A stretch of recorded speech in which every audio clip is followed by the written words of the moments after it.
Glory to God. உங்களுக்கான இன்றைய வசனம் சங்கீதம் 34ஆம் அதிகாரம் 19ஆம் வசனம். நீதிமானுக்கு வரும் துன்பங்கள் அநேகமாயிருக்கும், கர்த்தர் அவைகள் எல்லாவற்றிலும் நின்று அவனை விடுவிப்பார். கிறிஸ்துவுக்குள் பிரியமானவர்களே, எந்த பக்கம் பார்த்தாலும் பிரச்சனையாக இருக்கிறதா?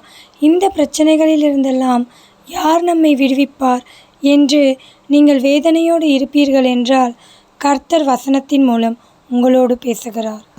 இந்த கடனை எவ்வாறு அடைப்பது? இப்படிப்பட்ட பிரச்சனையிலிருந்து எப்படி வெளியேறுவது? இந்த பலவீனத்திலிருந்து நம்மை விடுவிப்பது யார்? இப்படியெல்லாம் யோசிக்கிறீர்களா? கர்த்தர் உங்களை விடுவிப்பார்.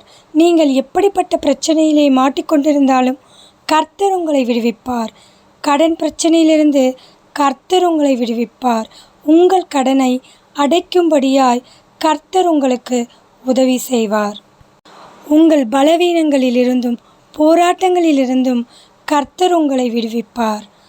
தேவன் உங்களோடு இருந்து உங்களை விடுவிப்பார். ஆமீன். தேவன் தாமே உங்களை ஆசீர்வதிப்பாராக. ஆமீன்.